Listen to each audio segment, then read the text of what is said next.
K+ News Network. వక్ఫ్ చట్టం రక్షణకు joint action committee NDA ప్రభుత్వానికి వ్యతిరేకంగా ఉద్యమం. వక్ఫ్ సవరణ బిల్లు రాజ్యాంగ విరుద్ధం సమావేశంలో వక్తల తీర్మానం. భారతదేశంలో లక్షలాది కోట్ల రూపాయల సంపదను కాపాడే లక్ష్యంగా కడప జిల్లా జాయింట్ యాక్షన్ కమిటీని త్వరలో ఏర్పాటు చేయాలని అన్ని రాజకీయ పార్టీలు, ప్రజా సంఘాలు ఏకగ్రీవంగా తీర్మానించాయి.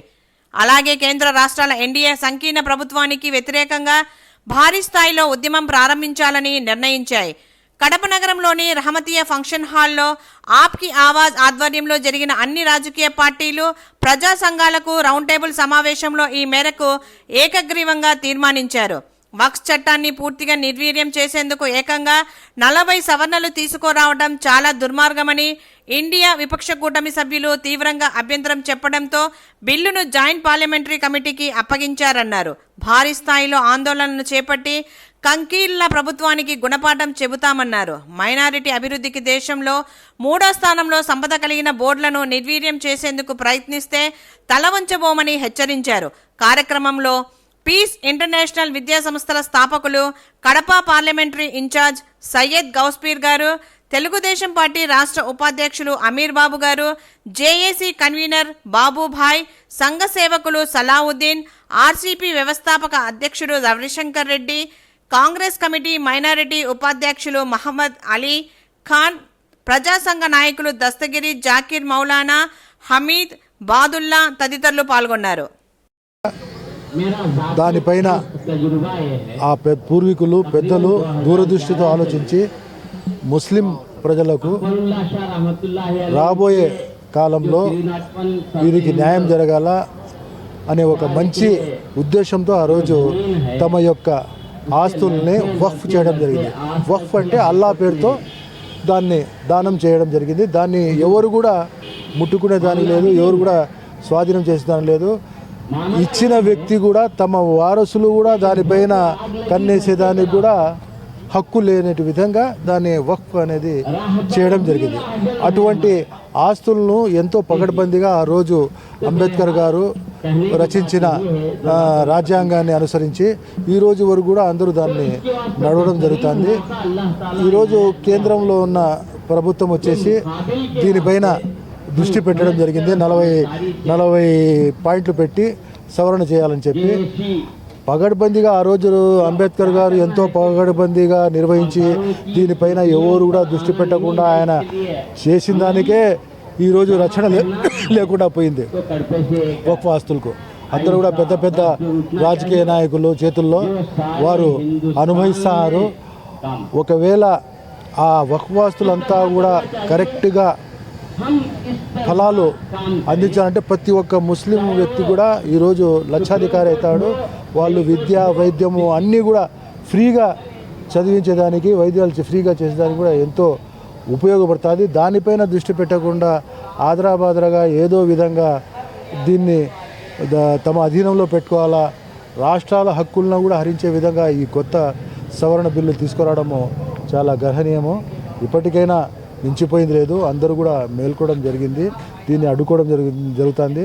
అలాగే మా రాష్ట్ర ముఖ్యమంత్రి వంటి నారా చంద్రబాబు నాయుడు గారు కూడా ఎప్పుడు కూడా ముస్లిం మైనారిటీ వర్గాల యొక్క మనోభావాలను ఆయన గౌరవిస్తాడు. మీరు గమనించండి, ఎప్పుడు తెలుగుదేశం పార్టీ వచ్చినా కూడా ప్రభుత్వము ఎక్కడ కూడా ఒక చిన్న సంఘటన కూడా ముస్లిం వర్గాలు నష్టపోయే విధంగా ఆయన ఎటువంటి నిర్ణయానికి కూడా ఆయన పత్తాసు పలకలేదు, మద్దతు పలకలేదు. ఇప్పుడు కూడా మాకు పూర్తి నమ్మకం ఉండాలి. మా నాయకుడు దూరదృష్టితో చంద్రబాబు నాయుడు గారు ఈ బిల్లును ఏ విధంగా దాన్ని అడ్డుకోవడమో లేకుంటే ఇంకా దాన్ని ఏమైనా పాయింట్లు మంచిగా అభివృద్ధి, ముస్లిం మైనారిటీ వర్గాల అభివృద్ధి చెందే విధంగా దాన్ని సవరణ చేసే విధంగా ఆయన పయనిస్తారని చెప్పి మా వర్గాల వారికి కూడా పూర్తి నమ్మకం ఉండాలి. తప్పకుండా దీన్ని ఆయన అడ్డుకొని ఏ విధంగానైనా ముస్లిం మనోభావాలను కాపాడతారని చెప్పి మాకు పూర్తి నమ్మకం చంద్రబాబు నాయుడు గారి పైన ఉండాలి.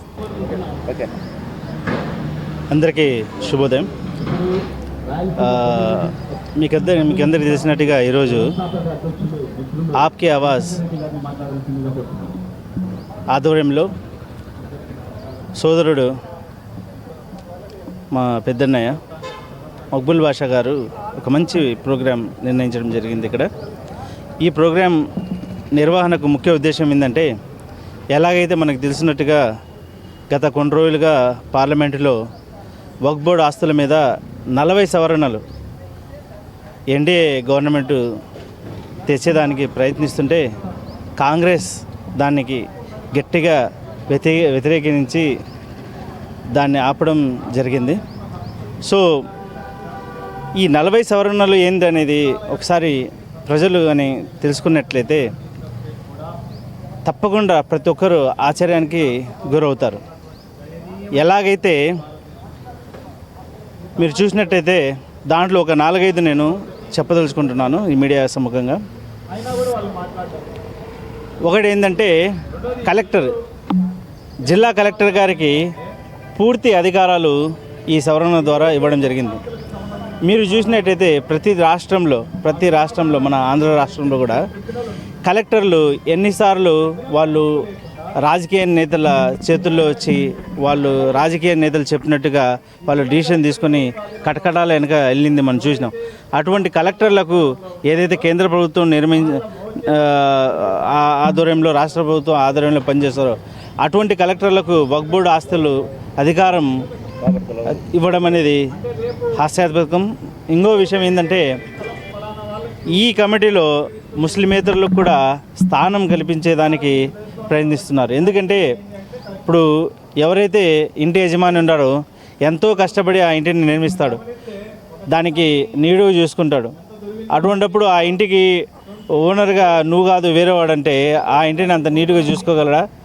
సో ఈ వక్ఫ్ బోర్డు ఆస్తులు కేవలం మైనార్టీలకు, ముస్లింలకు వాళ్ళ అభివృద్ధి కోసము వృత్తిపరంగా, విద్యాపరంగా, మసీదులు, శ్మశానాలు వాటి పరంగా అభివృద్ధి కోసం నిర్వహిస్తే తప్పకుండా ముస్లిం సమాజం ముందుకెళ్తుందని మనకందరికీ తెలిసిన విషయమే. అటువంటప్పుడు ముస్లిమేతరులు వస్తే వాళ్లకు ముస్లింల బాధలు ఎలా తెలుస్తాయి? సో ఇదంతా ఏంటంటే, ఈరోజు ముస్లింల వక్ఫ్ బోర్డు ఆస్తుల మీద పడుతున్నారు, రేపు దేవాదాయ శాఖ మీద పడతారు, మర్నాడు మైనార్టీ ఆస్తుల మీద పడతారు. ఈ ఏదైతే ఎన్డీఏ ప్రభుత్వం ఉందో వాళ్ళకు ఒక పెనుభూతం పట్టింది. వాళ్ళకు కేవలం ఆస్తులు లాక్కోవడం, ప్రజల నుంచి, సంస్థల నుంచి అంబానీ అదానీలకు అంట చెప్పడం, ఆ పెనుభూతంలోనే ఆ పెనుభూతం పట్టడంతోనే ఈ పనులు చేస్తున్నారు. చివరిగా నేను ఒక విషయం చెప్పదలుచుకుంటున్నాను. నిస్వార్థంగా 9 లక్షల పైచిలకు ఏదైతే ఆస్తులు ఉన్నాయో వక్ఫ్ బోర్డు ఆస్తులు, వాటన్నిటికీ నిస్వార్థంగా ముస్లిం సమాజం కొరకు వారి విద్య కోసము, వారి వృత్తి కోసము ఇప్పుడుండే చట్టాలను సవరణ చేయకుండా ఉపయోగపడేటట్టుగా వాళ్ళ కోసం ఉపయోగపడేట్టుగా చేస్తే ఖచ్చితంగా ఎస్సీ ఎస్టీల కంటే వెనకబడిన ఈ ముస్లిం సమాజం ఖచ్చితంగా ముందుకెళ్ళడం జరుగుతుంది. వక్ఫ్ అంటే గతంలో నవాబులు, రాజులు ముస్లిం సమాజం అభివృద్ధి కొరకు, వాళ్ళ సంక్షేమం కొరకు, వాళ్ళ శ్మశానాల కొరకు కేటాయించింది. ఆ వక్ఫ్ చట్టం గతంలోనే అప్పటి ప్రభుత్వాలు బలంగా చట్ట సవరణలు చేసి ఉన్నాయి. కానీ ఈ ఎన్డీఏ ప్రభుత్వం, ప్రస్తుతం ఏదైతే ఎన్డీఏ ప్రభుత్వం ఉందో, ముస్లింల సంక్షేమాన్ని, అభివృద్ధిని మరిచి వాళ్ళని ఇబ్బందులు గురి చేయడమే, వాళ్ళను ప్రతి సమస్యలో అడ్డుపడమే ఎన్డీఏ ప్రభుత్వం యొక్క ముఖ్య ఉద్దేశం. ప్రతిసారి ప్రభుత్వం ఏర్పడినప్పుడు హిజాబ్ గురించి కానీ, యూసీసీ గురించి ప్రతిదీ ముస్లింల సమస్యలు ఎన్డీఏ సమస్యలుగానే ఉంటాయి. అటువంటిది ఇప్పుడు మూడోసారి ఏర్పడగానే ఎన్డీఏ ప్రభుత్వం వక్ఫ్ చట్టాల మీద పడింది. దేశవ్యాప్తంగా రైల్వే తర్వాత అత్యధికంగా భూములు ఉన్నది వక్ఫ్ భూములు. దాదాపు దేశవ్యాప్తంగా 9,70,000 ఎకరాలు భూములు ఉన్నాయి. రాష్ట్ర వ్యాప్తంగా చూసుకుంటే, ఆంధ్ర రాష్ట్రం వరకు చూసుకుంటే 80,000 ఎకరాలు ఉన్నాయి. దీంట్లో 70% దాదాపు వివిధ రాజకీయ పార్టీ నాయకులు కబంధ హస్తాలలో వర్క్ భూములు, వక్ఫ్ స్థలాలు అన్యాక్రాంతం అయిపోయి ఉన్నాయి. వీటిని రెగ్యులర్ చేసుకునే దానికి ఉద్దేశంతోనే బీజేపీ ప్రభుత్వము కపట ప్రేమను నటిస్తూ వక్ఫ్ చట్టంలో సవరణ చేస్తున్నామని చెప్పి 40 సవరణలు తీసుకుంటుంది. ఈ 40 సవరణలు చూసుకుంటే ఏది కూడా ముస్లిం సమాజాన్ని వర్గానికి మేలు చేసేది కాదు, అన్ని ఇబ్బందులు గురి చేసేదే. అందువలన ఈ చట్ట సవరణలు మాకు అవసరం లేదు. ఎందుకంటే గతంలో చేసిన ప్రభుత్వాలే చాలా పకడ్బందీగా చేసి ఉన్నాయి. ఈ రెగ్యులర్ చేసే ఉద్దేశంతోనే కాజేసే ఉద్దేశంతోనే వక్ఫ్ ఆస్తులు కాజేసే ఉద్దేశంతోనే బీజేపీ ప్రభుత్వం ఈ బిల్లు తీసుకొచ్చింది. దానికి ఆంధ్ర రాష్ట్రంలో ఉన్న ఈ ఆంధ్ర రాష్ట్ర ఎన్డీఏ కూటమి ఒత్తాసు పలికి ఓట్లు వేసి ఇప్పుడు వచ్చి కపట నాటకాలు చూపిస్తున్నది ఈ చంద్రబాబు ప్రభుత్వం కూడా. దీన్ని మేము రాష్ట్ర వ్యాప్తంగా ఉన్న ప్రజా సంఘాలు దీన్ని తిప్పుకొడతాం. ఈ బిల్లును ఆగకుండా చేస్తాం. ఈ బిల్లును ఆపాలని ప్రయత్నం చేస్తాం.